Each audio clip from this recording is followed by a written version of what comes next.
మనం చిన్నతనంలో ఉన్నప్పుడు అంజనం అనే పేరు బాగా వింటూ ఉండేవాళ్ళం. కొన్ని మారుమూల గ్రామంలో అయితే ఇప్పటికీ కూడా పదాలను వాడుతూ ఉంటారు. అసలు ఈ అంజనం అనేది ఎప్పుడు ఎక్కడ ఎలా మొదలైంది అని తెలుసుకోవాలని ప్రతి ఒక్కరికి ఉంటుంది కదా. అయితే నేను తెలుసుకున్న సమాచారం ప్రకారం ఇది కరెక్టో కాదో నాకు కూడా తెలియదు. కానీ కొంతమంది పెద్దవాళ్ళు చెప్పేదాని ప్రకారం నేను మీకు అర్థమయ్యేలా చెప్పాలనుకుంటున్నాను. ఏమంటారు మరి? అడుక్కునే సమయంలో ఆకలిగా ఉన్నప్పుడు అన్నం అడిగితే చీప్గా చూస్తారని బిర్యానీ అడిగావనుకో తన్ని తరిమేస్తారు. అలాగే నాటుసారా అమ్మే చోటుకు వెళ్ళి ఫారెన్ స్కాచ్ అడిగావనుకో వీడెవడో బాగా బలిచినోడు అనుకుంటారు. ఇక తేడా ఏమీ లేదు భయ్యా. పుస్తకం కొనుక్కోవడానికి ఒక 100 అడిగితే ఎవ్వడు ఇవ్వడు.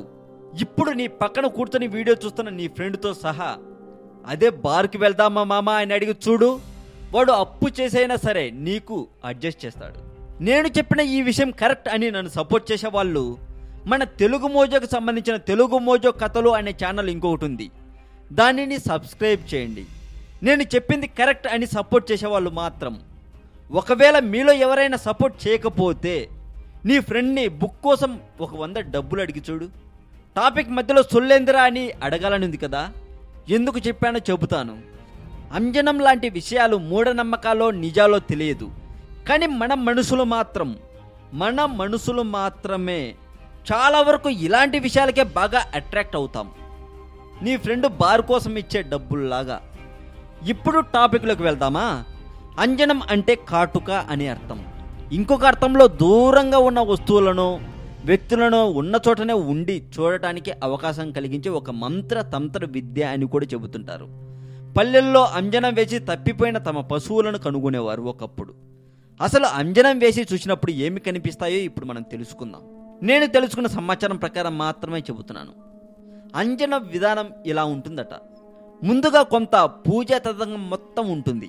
దాని తర్వాత ఆ కాటుకను ఒక చిన్న పిల్ల చేతి బొటనవేలి గోటికి పూయాలట.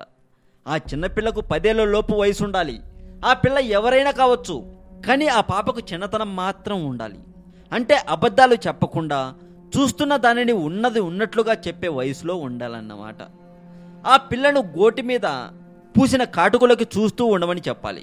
అప్పుడు ఆ మంత్రాన్ని జపిస్తూ అక్కడ కూర్చుంటే ఆ పిల్లకు గోటి మీద టీవీ తెరలాగా విషయం మొత్తం కనిపించడం మొదలవుతుందట. అప్పుడు మనం అడిగిన ప్రశ్నలకు ఆ అమ్మాయి సమాధానాలు చెబుతూ ఉంటుందట. జరిగినా జరుగుతున్నా జరగబోయిన దేనికైనా జవాబులు వచ్చేవట.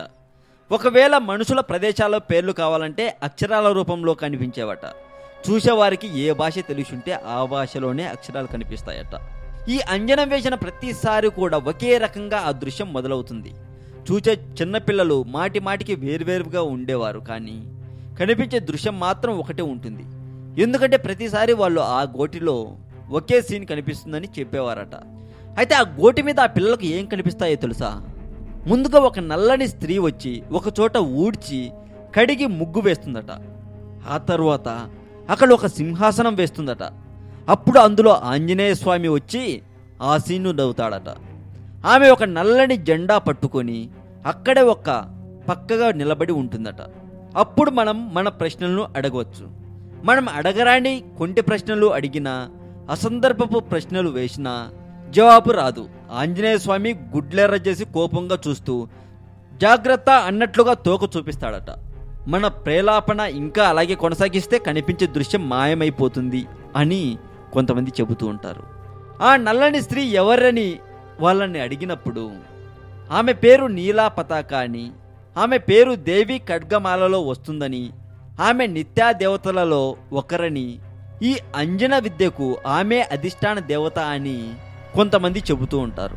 అయితే ఈ విద్య ఖడ్గమాల దేవతలకు హనుమత్ ఉపాసనకు సంబంధించిన విచిత్ర ఉపాసన.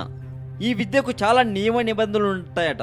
ఉదాహరణకు అర్ధరాత్రి అయినా అపరాత్రి అయినా ఏ ఆర్తుడు వచ్చి అడిగినా ఇప్పుడు కాదు, నేను చూడను, తర్వాత రా అని చెప్పకూడదట. అప్పటికప్పుడు తలస్నానం చేసి అంజన క్రియను ప్రారంభం మొదలు చేయాలి. అబద్ధం చెప్పకూడదు, డబ్బు కావాలని అడగకూడదు. గ్రహణ సమయంలోనూ ఇతర పర్వదినాల్లోనూ నిష్టగా ఉండి లెక్క ప్రకారం ఇన్ని వేలు అని ఆ మంత్రాన్ని జపం చేయాలి. ఇక ఆహార నియమం సంగతి చెప్పనక్కర్లేదు. చాలా కట్టుబాట్లు ఉండేవట. మొత్తానికి ఇది చేసే వాళ్ళకు వాళ్ళ ఫ్యామిలీ లైఫ్లో చాలా ప్రాబ్లమ్స్ ఎదుర్కోవాల్సి వస్తుందంట. ఒక ఫ్యామిలీ లైఫ్లోనే కాదు, ఎవరైనా ఏదైనా దొంగతనం చేస్తే వాళ్ళ గురించి చెప్పినప్పుడు వాళ్ళతో మనకు గొడవలు రావడం లేదా అవి కక్షలుగా మారిపోవడం లాంటివి జరుగుతూ ఉంటాయి. అందుకని ఆ అంజనం అనేది ఇప్పుడు పూర్తిగా మర్చిపోవడానికి ఇదే కారణమని చెబుతూ ఉంటారు. ఈ సమాచారం మీకు నచ్చినట్లయితే ఈ వీడియోని లైక్ కొట్టండి. ఈ వీడియో మీద మీ విలువైన కామెంట్ను కూడా పోస్ట్ చేయవచ్చు. ఈ వీడియో మీకు నచ్చినట్లయితే మీరు మీ ఫ్రెండ్స్కి కూడా ఫేస్బుక్లోను, వాట్సాప్లోను, అన్ని సోషల్ నెట్వర్క్లోనూ షేర్ చేయండి.